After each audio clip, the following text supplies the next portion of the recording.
Once upon a time, there was a quiet village surrounded by farms. A young girl named Hannah spent her days working in the fields, picking vegetables under the grey cloudy sky. Her parents had sent her to live with her grandfather for the season, helping him out on the farm. While working in the fields one day, Hannah's attention was drawn to something peculiar, sparking a curious expression on her face. In the fields, Hannah spotted what seemed to be a small child wearing a traditional Japanese kimono, its back turned towards her. Approaching cautiously towards the child, she discovered it was a cute doll. Feeling surprised, she wrapped the doll in a piece of clothes and went to show it to her grandfather with curiosity. Her grandfather was pleased with the doll and asked Hannah to bring it home with her. Hannah brought the doll home with her. Few days later, a strange and eerie atmosphere began to envelop their house.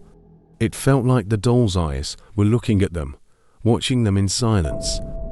While having dinner one evening, Hannah observed that not only were the doll's eyes fixated, but her grandfather's gaze also seemed to be constantly drawn to the doll. The atmosphere around the doll gradually grew darker, and its appearance began to change, seeming increasingly unsettling and off. It seemed as though her grandfather's behavior was connected to the doll, as he began to act strangely. He would suddenly burst into laughter whenever his gaze fell upon the doll. Hannah became increasingly confused and scared by the strange events surrounding the doll and the darkening atmosphere. She grew very concerned about her grandfather's behavior. The situation was rapidly worsening, escalating at an alarming rate. One day, Hannah noticed that the doll's appearance had become even darker. Her eyes were different and more sinister.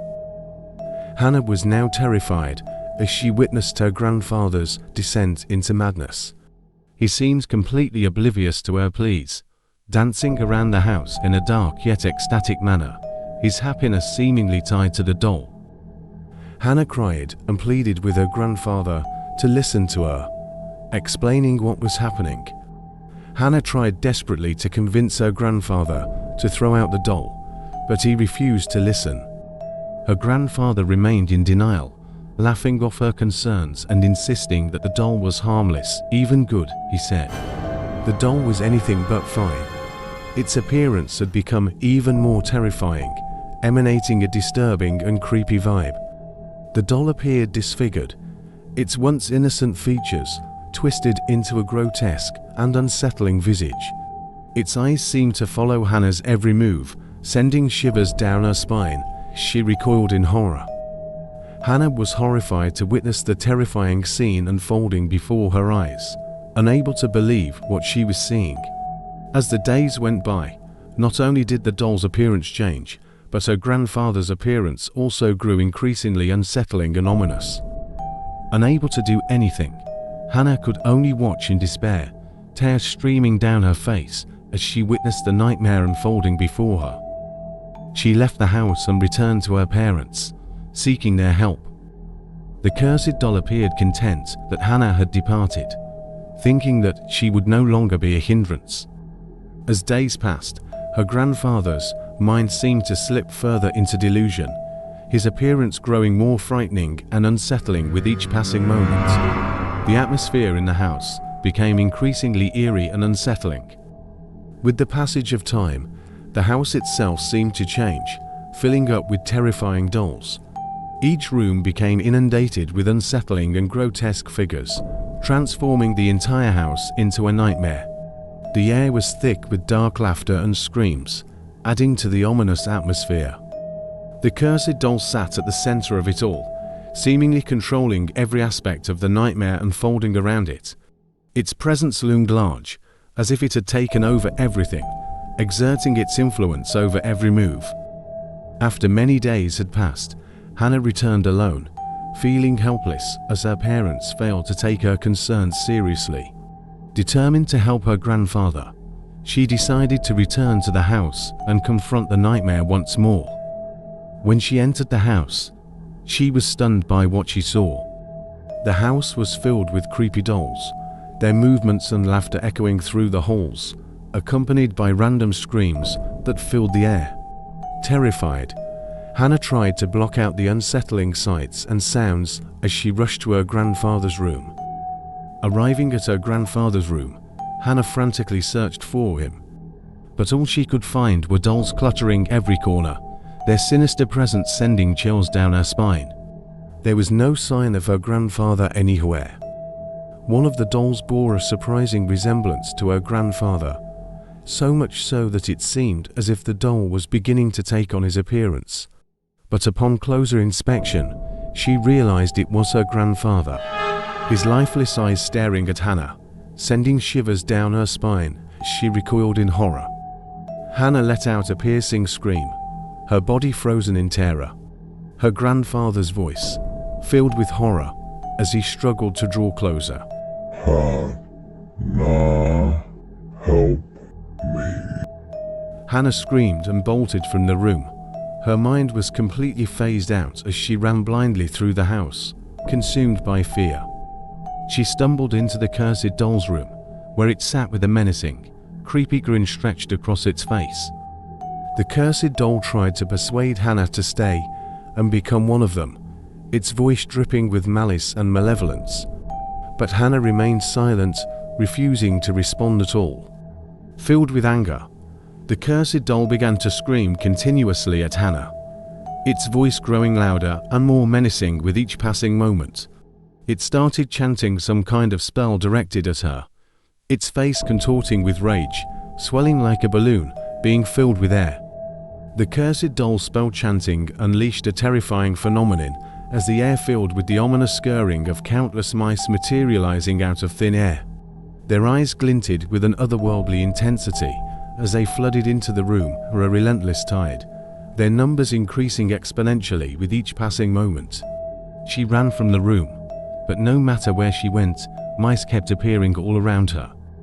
It didn't stop there, all the mice began to transform into dolls. The rooms, once flooded with mice, were now filled with creepy dolls that looked like mice. Their glassy eyes gleamed in the dim light, and their tiny hands reached out, twitching and grasping at the air, as if eager to capture their prey. These dolls' lifeless faces seemed to follow Hannah's every move. Hannah grabbed a log from a nearby fireplace, threatening the dolls with it if they dared to come any closer. However, all the dolls continued to advance with relentless determination. Hannah lit the log on fire and hurled it into the crowd of dolls. As the flaming log struck the midst of the doll crowd, a sudden burst of fire erupted, engulfing the room in a hellish inferno. The dolls, both mouse-like and creepy, shrieked and crackled as they caught fire, their plastic bodies melting and distorting in the intense heat. The flames spread with alarming speed, fueled by the densely packed dolls, creating a swirling maelstrom of fire and smoke that threatened to consume everything in its path. The house echoed with the shrill screams of the burning dolls, their plastic bodies melting and warping in the searing heat. The cursed doll's room ignited in flames, engulfing the entire house in a fiery inferno. She attempted to flee, but the flames had already spread throughout the house, leaving no escape route. Nowhere to run, she found herself trapped in the blazing wreckage, consumed by the relentless fire. The cursed doll was finally engulfed in flames, began to melt and burn, its plastic form twisting and distorting in the intense heat. Hannah watched from a distance as the once peaceful home of her grandfather was consumed by flames, reduced to smoldering ruins before her eyes. A few days later, when the dust had settled, all that remained was a haunting scene of melted plastic, charred remains, and ashes strewn across the desolate landscape where the house once stood. But an unsettling feeling lingered in the air. Among the remnants of melted plastic and ashes, the dolls appeared grotesque and unnatural, their once innocent forms twisted into nightmarish shapes. It was as if, after the fire, the melted plastic of the dolls seemed to give way to something far more terrifying. From within the twisted remains emerged terrifying creatures, their forms twisted and nightmarish, as if the flames had awakened something monstrous trapped within. In one of the rooms, A monstrous creature writhed and heaved, its breaths heavy and labored as it slithered with an otherworldly presence. It was none other than Hannah's own grandfather.